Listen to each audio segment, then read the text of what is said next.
Well, hello and welcome to CBN News Live here on the CBN News YouTube channel. And we've got some breaking news. Former President Donald Trump has selected Ohio Senator J.D. Vance as his running mate. And joining me now to discuss this and more, obviously the RNC convention going on. We also have the assassination attempt and all the details that are still coming to light from that. Joining me now to break it all down, CBN Chief Political Analyst David Brody and host of CBN's DC Debrief podcast, John Stolnis. Gentlemen, how's it going? Good, Dan. Going good. Good to see All right, you. now, no surprises here, David. You talked about it many times, and John, you as well, kind of saying he was the front runner, Senator Vance. So your reaction to the selection? Yeah, I mean, it's the conventional pick. I mean, which is weird to say about Donald Trump and conventional in the same sentence. But I think it's the right pick for Trump. And what do I mean by that? From a policy perspective, J.D. Vance is right there when it comes to economic populism, when it comes to isolationism. I mean, this is in essence it feels to me, Dan and John, like a MAGA mantle passing of the torch. J.D. Vance is 39, will turn 40 this summer. The policies are very much in line with what Donald Trump's policies are. This is not a Republican establishment pick. This is not a Mike Pence type pick in terms of, the old guard and Nikki Haley, all that. That's not who J.D. Vance is. He represents the new guard. And so with an eye to the future, I think if all works out the way Trump hopes it works out, J.D. Vance could be potentially President Vance in 4 years or 5 years, whatever it happens to be. We'll see. He's got a great story. The Hillbilly Elegy is the movie that was based on his life story. It starred Glenn Close, by the way. I'd highly suggest. I don't know if you guys have seen it. I have. It's a very good movie. It's based on his life story. He grew up poor. He grew up low income. And he grew up in the Rust Belt. And in essence, that's another reason why it's a good pick. He will resonate as a guy who came out of the Rust Belt, if you will, as a low-income guy and went on to become, he didn't just join the Marines. After the Marines, he went on and became a very successful entrepreneur, went to Yale Law School, the whole 9 yards. I mean, he really successful guy, of course, now a U.S. Senator from Ohio. So he could help in Michigan, Wisconsin, Pennsylvania, in that Rust. He speaks Rust Belt is really the best way to say it. And look, Joe Biden has got his work cut out for him. We knew it already. We already knew he had his work cut out for him. But now he really does, because remember, Joe Biden's ticket to the White House runs through Pennsylvania, Michigan, Wisconsin. He's got to do a clean sweep of all three. J.D. Vance makes it much, much harder for Biden to do that. And we have even talked about a vice presidential debate. This is the one person that Kamala Harris's team did not want to debate. J.D. Vance, very eloquent, and can really tangle with the best of them. So that's it in a nutshell. I will say one last thing, John. I'm sorry to hog the floor, but I'll quickly say one last thing, which is, and this is the big, it's not the elephant in the room. It's very loud and clear. J.D. Vance was a never Trumper. J.D. Vance had said a lot of negative things about Donald Trump from 2016 and before, typically not after, though in 2017 he said a couple of things. He was a CNN commentator, but before that, he had said that he called himself a never Trump guy. He called Donald Trump a fraud. He called him an idiot. He called him reprehensible. Then he saw the light and he said, wait a minute. In 2018, 19 or so, he said, wait a minute, I'm all wrong. This guy's not that at all. His policies are great, and he's actually a really good guy, and they mended fences, and the rest is history. That's where we're at. All right, so John, your reaction here to this as well. I mean, you heard David touch a little bit. Obviously, typically VP picks, you have a high percentage of the reason of the pick is like, what are you going to do for me on election night, right? Where are you going to help me pick up some electoral votes? So David touched on it. What else are you seeing about Vance and the reasoning for this pick? Yeah, I mean, Ohio certainly is a state that the Trump team definitely wants to pick up, and certainly having the senator from the state of Ohio makes it a little bit more likely that he'll carry that state. Probably was likely anyway at this point, but he fills an attack dog need that if Donald Trump does decide he wants to pull back a little bit on some of his rhetoric on the campaign trail, JD Vance can carry some of that load. Definitely a different pick than the Mike Pence pick from 2016. Mike Pence could get fiery, but certainly more of a traditional Republican. And like David said, this is all with an eye to setting up a J.D. Vance, a MAGA presidency, continuing the MAGA mantle in the White House after this single Trump term, because this is going to be just one term for Donald Trump, his second term in the White House. So doing that, doesn't seem like he wanted to put a traditional Republican in there in that spot. In the likelihood that that person would become the Republican nominee 4 years from now, wanted to make sure that if he can't get a third or fourth term because of the restraints of the Constitution, that an acolyte would certainly be able, somebody who has been, not an acolyte, but somebody who's been studying under him or who believes in many of the same things that he does would be able to pick up that mantle. But it is an incredible 180, as David mentioned, and he referred to him as America's Hitler at one time. I mean, it doesn't get a whole lot stronger than that. And there, of course, are the cynics who will look at J.D. Vance and his turnaround and not really see it as a coming to the light, but looking at it more as a political opportunity, understanding that you need the Trump endorsement to win the Senate seat from Ohio during the year that he was running. And so looking at that, trying to gain the endorsement of Donald Trump coming around, we've seen a number of former never Trumpers. Marco Rubio was one of them. Ted Cruz was one of them. Lindsey Graham was one of them. All of those guys now very firmly ensconced on Team Trump. And so J.D. Vance is just another one of those guys who very early on could not have been a harsher critic of Donald Trump.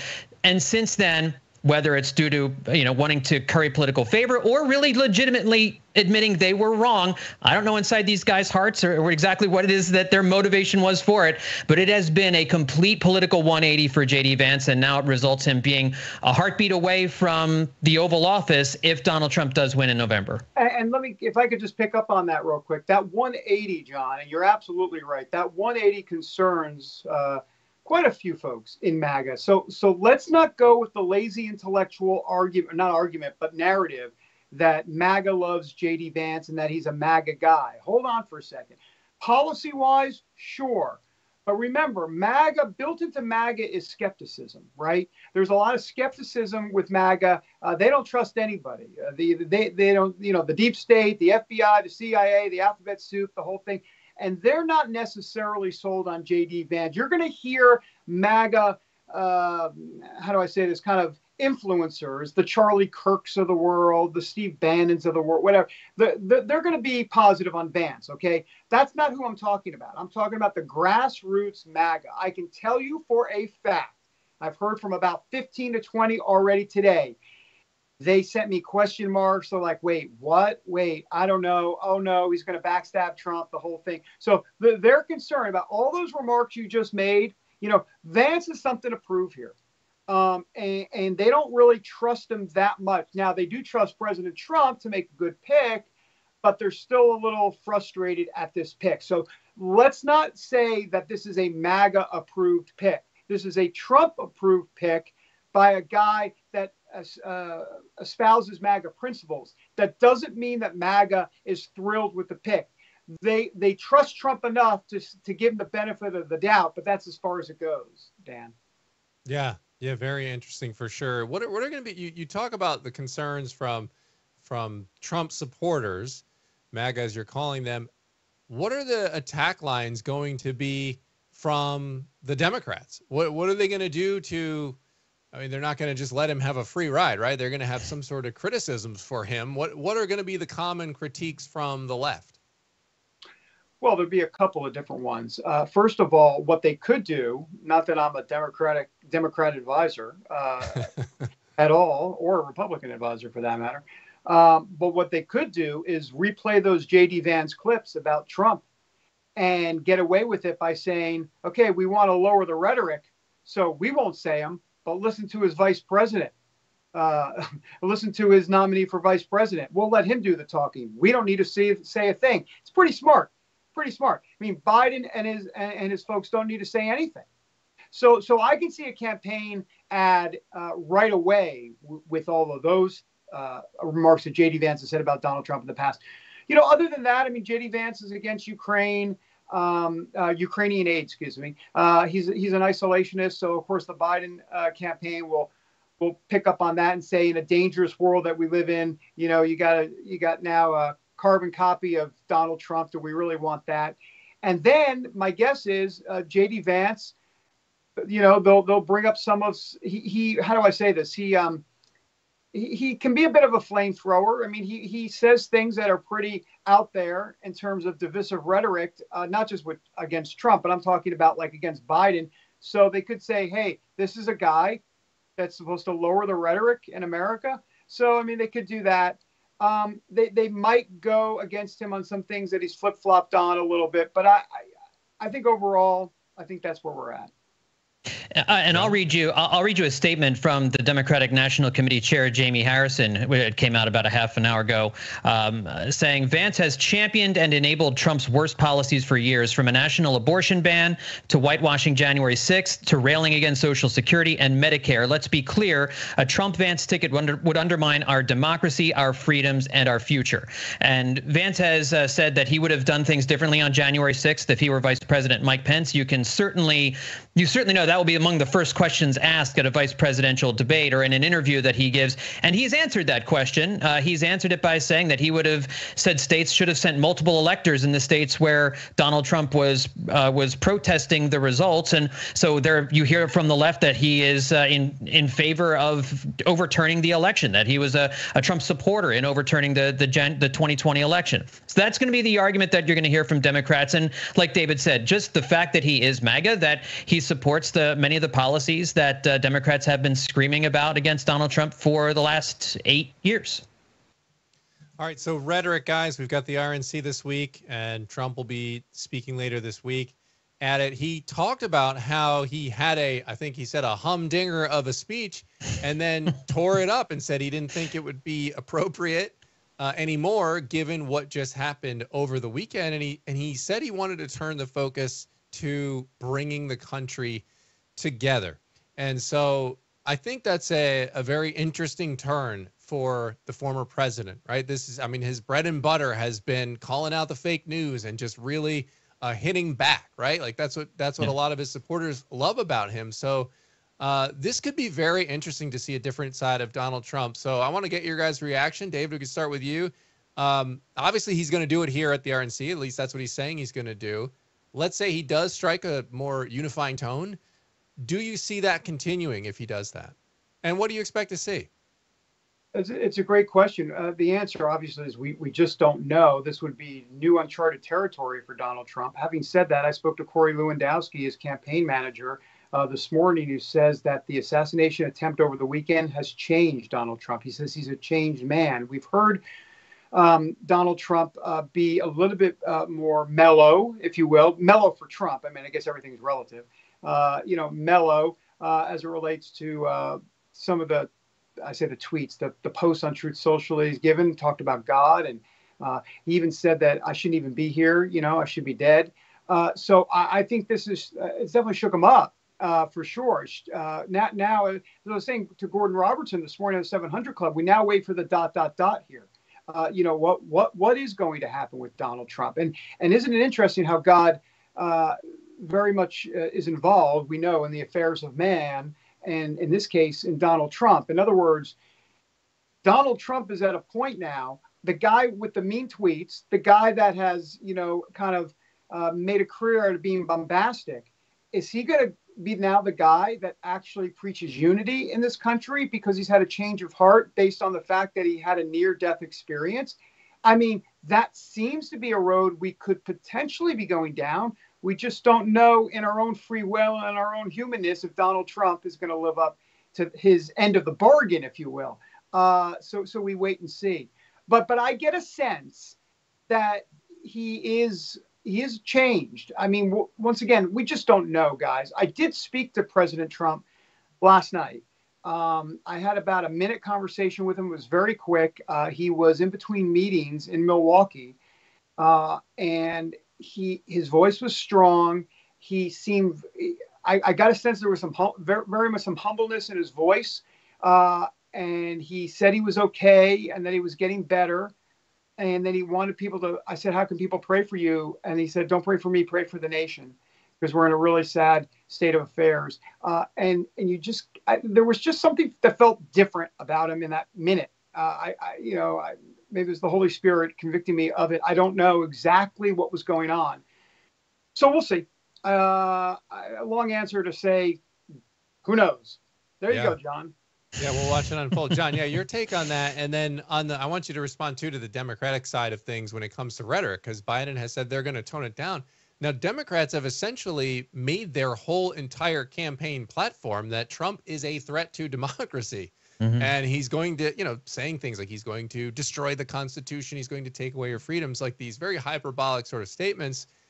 And so where your response on Trump softening the tone, and also where do Democrats go from here, given the way they've started this campaign out? Well, this is a both sides issue, but both sides have been elevating the rhetoric over the last few years. It has started on talk radio, cable news certainly amplifies it on the campaign trail. We have members of Congress of both parties who don't really want to get any work done, but really want to make some sound bites and say incendiary things. And we just have a lot of leaders in this country who are not careful with their words. And this really is just, I think, a problem in America in general. We're not careful with our words. We choose words that have a very, very strong connotation, and we overuse those words to make people think things are constantly at a pitched battle, like that we're constantly at war with each other. Donald Trump did it in 2016. The Democrats have started to use similar rhetoric here to try and amplify their base, to energize their base. And really, that's what politics has been so much of. And it's not just over the last 4 years, 8 years, 12 years.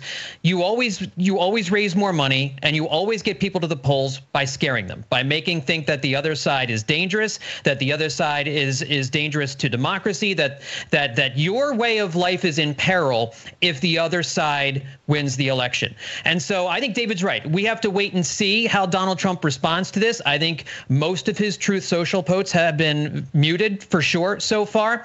I think if we don't hear Trump going back to name calling, deranged Jack Smith, sleepy Joe Biden, or crooked Joe Biden, or all those different kinds of things, we'll start to get a sense that maybe Donald Trump does realize that some of the rhetoric that he has used on the campaign trail was contributory to this, and the Democrats as well. Maybe they need to understand that referring to putting Trump in the bullseye or in the target or whatever. Certainly understanding that the president wasn't talking about putting him in a literal bullseye, but using language like that, using allusions like that, get people to be thinking about politics and our leaders in a certain way, which can bubble over. And so you worry that it's a boiling pot, that it's bubbling and bubbling, and the lid keeps getting ready to pop off. And you just hope that we have enough smart people in this country who understand that words matter, and you can turn down the temperature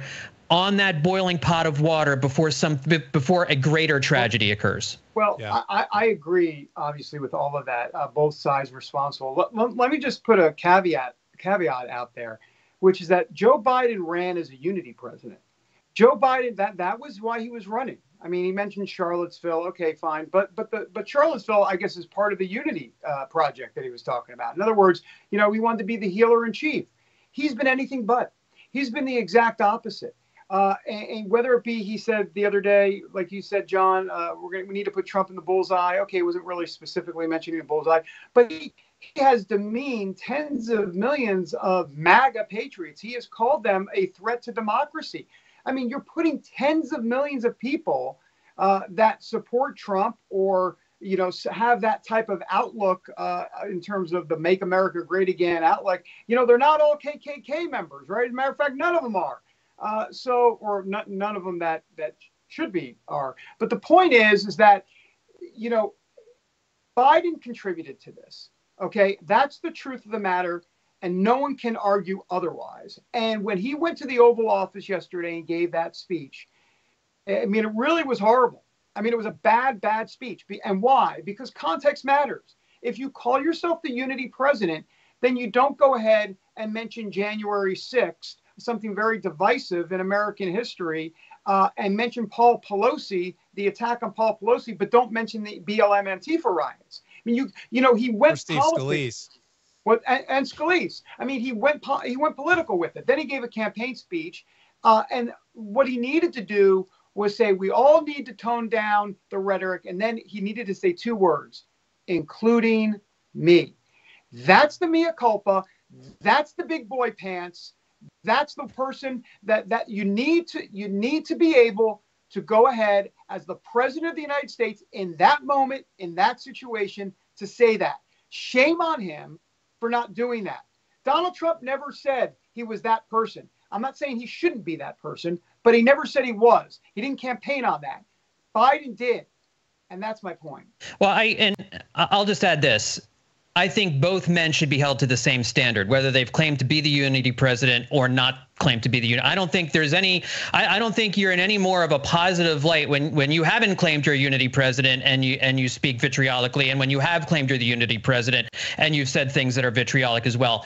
If we as a country hold both leaders to the same standard, then that's what we should be aiming for. And that anything less than that is each side looking at what their guy is saying and painting it in a certain picture. I think this is a moment for both sides to look inside themselves.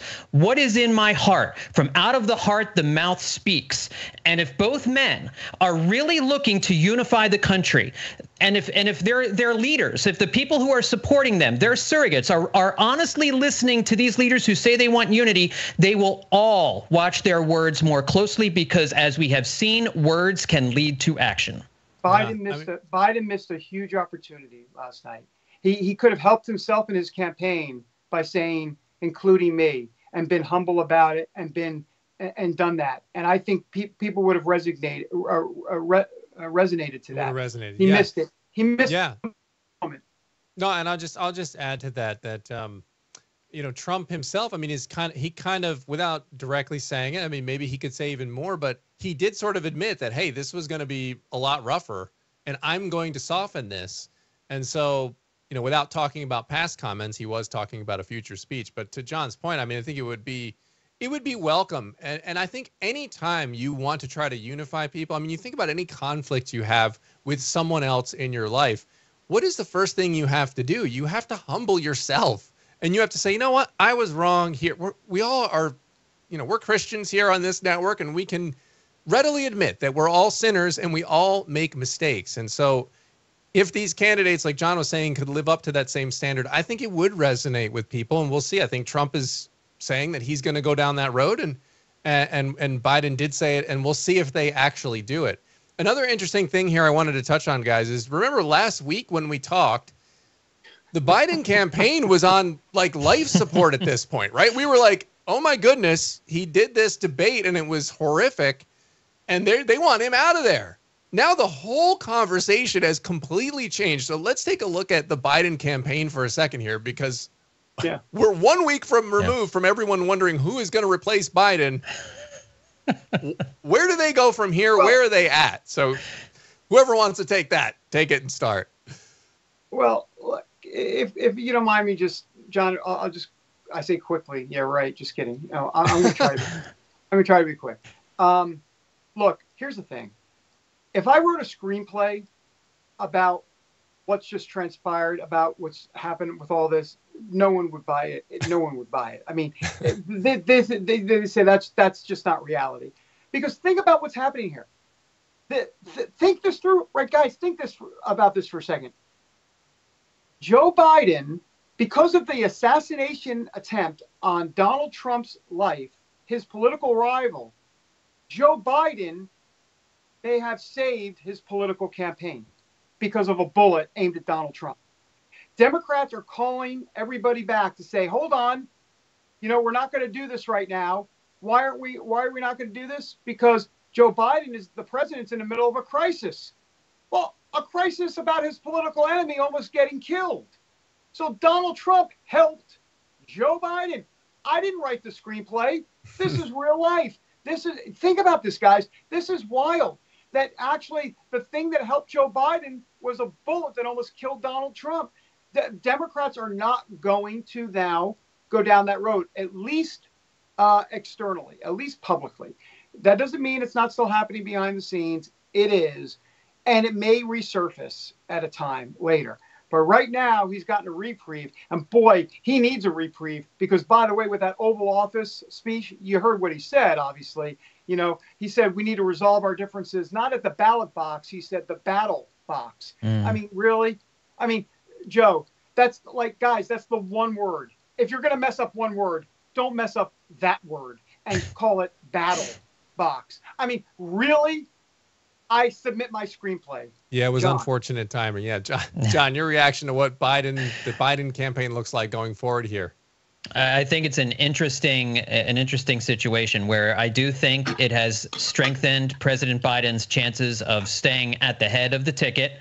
It seems, and we'll see how once the emotion of the moment of the assassination attempt subsides, once the country maybe feels like it's on firmer footing, because right now the country feels like it's on very shaky footing, and no one knows what's going to happen next. And the Republican National Convention this week is certainly going to feature a lot of more Republican unity probably than the party has seen in years because of this. So it's rallying the Republican Party together, and the Democratic Party now. Go back like when you had all that speakership fight in Congress, the Democrats seemed like they were the party that was all together, and the Republicans were in disarray. Now that seems to have totally flipped on its head.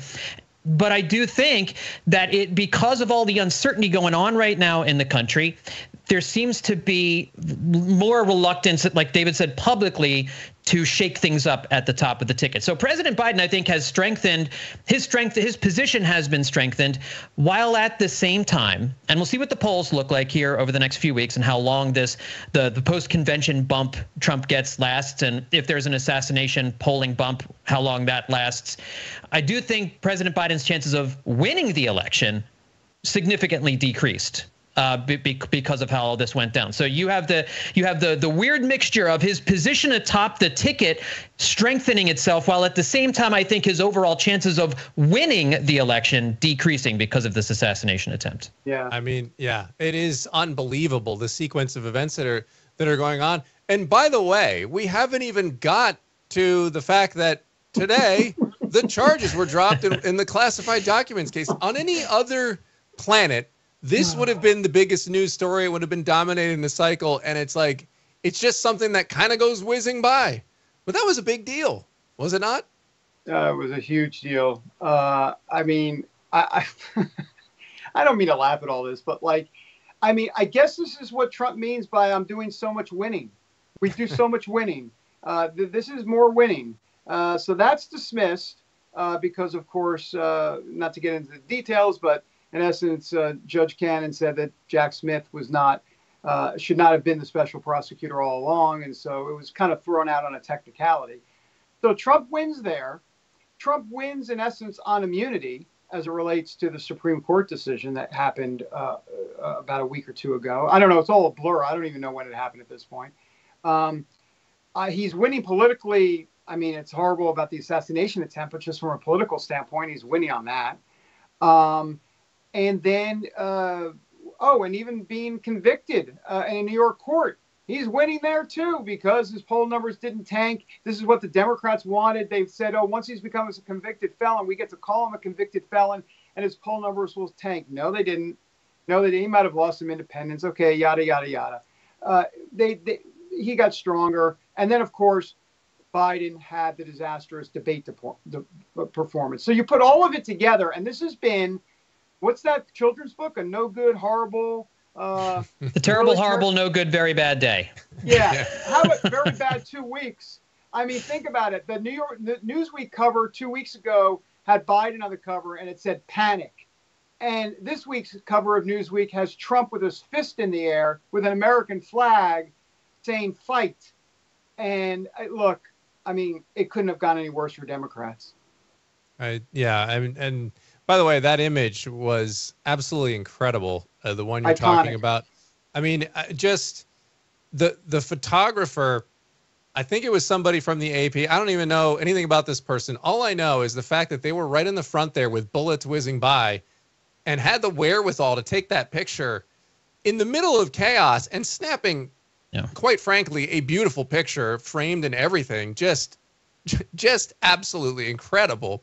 Iconic, like you said. Just a side note there. That is remarkable work for anyone who's tried to do photography of any live event in the field like that. That is John, like the Michael Jordan of photography right there. For sure. John, I don't want to hog. Go ahead. Did you have some stuff to say? I was just going to mention with the special prosecutor thing, and in the decision, Judge Cannon was essentially saying that special prosecutors shouldn't be a thing. They should be approved by Congress, but that the executive branch shouldn't, through the Justice Department, be allowed to just appoint a special prosecutor. And of course, this will get appealed. It will.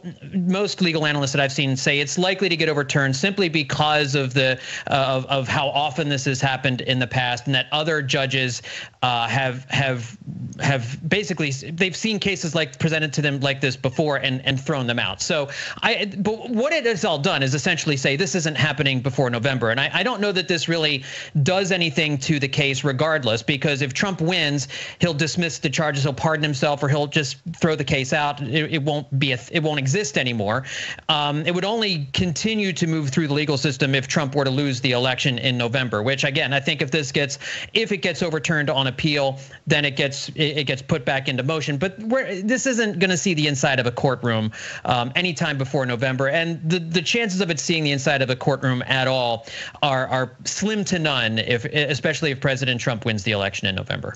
Yeah, and if I could just quickly go back to that iconic photo, I just want to say one last thing about that fist in the air next to the American flag. I mean, that to me, I mean, not to get too deep about it, trust me, I don't get deep often. But, if you think about that picture, right, I mean, it's everything Trump has been through for the last 9 years. And look, what do I mean by that? The shot came, he ducked, he went down, but he got back up. And his critics have been trying to take him out in one way or another, all different ways, whether they try to bankrupt him, with Mar-a-Lago and all that other stuff, trying to put him in jail. And now this, crazy person trying to shoot him. The point is that he gets up, and what is he? He's bloodied, but not unbowed. And to me, that's a microcosm of what Trump has been all about these last 9 years, that he's been through hell, that he's been through the trenches and the war. And now he has blood on his face with a fist raised, because that's Trump, right? The strong, resilient Trump with the American flag behind him. I mean, it doesn't get any more not just iconic, but symbolic if you think about it. So, Joe, I just think that was really a very interesting picture of how it all came together. And one last thing to point out, we should not lose fact that what was in that picture? Red, blood. White shirt, blue suit. Red, white, and blue in a very different way. All right. We are talking about all things campaign race. The RNC, I mean, there's so much going on. We've got the Republican National Convention kicking off. We've hardly touched on it. What do you guys guys see? I mean, we know Trump's speech is coming up. That was the big thing. We did talk about the RNC, right? He's changing the speech. He said he's trying to forge a more unifying language for that speech. What else can we expect to see at the RNC, John? Well, it's already happened here as we're talking. He's no longer the presumptive nominee. He has the delegates have voted. He is now the official Republican nominee, and he will speak on Thursday. So we'll be looking forward to that speech. And then we'll be hearing, it won't be a CPAC convention, but I think it'll be something close to that. We're going to hear the Republican platform. I think we're going to hear a lot on immigration this week. I think we're going to hear a lot on the economy. I think we're going to hear a lot about prices. I think we're going to hear certainly a lot of a bashing of the Biden administration and their policies. I think what I'm most interested to hear is will the tone of the speakers, will they also reflect what Donald Trump has said his speech is going to reflect, a more muted tone? Or like how far will this filter down? I'm very curious to see what the vibe is going to be in this Republican convention, because I think in the last 72 hours it's undergoing an incredible vibe shift, and whether or not everybody feels that and is kind of thinking along those terms, I would love to be a fly on the wall in some of these meetings, whether or not people are saying, hey, ease up, don't turn it down from an 11, maybe down to an 8 or a 7, or whether everybody's just going to be allowed to kind of do their normal thing and really try to hit the president hard, because there will be so many eyeballs at this convention this week. This is the best opportunity for all of these folks to state their case for the Republican platform and Republican plans for the next 4 years, because there are House and Senate races that are going to be up for grabs in November as well, and they're going to be forcefully making the case for a red wave in November. Yeah, I think there's going to be a lot of praise for President Trump on the stage. I think there's going to be a lot of praise for his policies. We are just a few hours away from prime time here at the stage. I expect, we'll see, I would not be surprised if Trump comes out on stage tonight. I would think that is going to happen. I'd be surprised if it didn't. And once again, it'd be impromptu, last moment, just comes out on stage. A lot of times Monday night, at the convention week, you'll see the nominee and his wife kind of wave to the crowd there at the end. It could happen that way, or it could happen a different way. With Trump, it's always a different way. So maybe he'll helicopter in. Who knows what he's going to do? Like, Man of La Mancha or whatever that play was. Good Night Saigon on Broadway. Anyhow, I'm dating myself. Anyhow, all of that, simply to say, I think all that'll happen. Also, let's wait and see what J.D. Vance's speech is like. And one last thing, speaking of J.D. Vance, let's remember, if he becomes vice president, ding, ding, ding, there's an open Senate seat in Ohio. And that comes up in 2026. The campaign would be in 2025, really, to seat in 2026. And look for Vivek Ramaswamy to go ahead and run for that seat. He's from Ohio. All right, all things to look forward to. Listen, we do this campaign catch-up once a week here on the YouTube channel, and I don't know about you all, but I'm praying that not nearly as many things happen from this week to next week as has happened each week preceding these 2 weeks. I mean, just when you think it, remember, do you guys remember when Trump was convicted and then he, responded to it and all that? That seems like it happened 20 years ago. Yeah, it's insane. Yeah. It's insane. So make sure you're catching all of our CBN News podcasts. You can catch my morning podcast, Quick Start. You can find it over at cbnnews.com. John's podcast as well, DC Debrief, John Stolnis.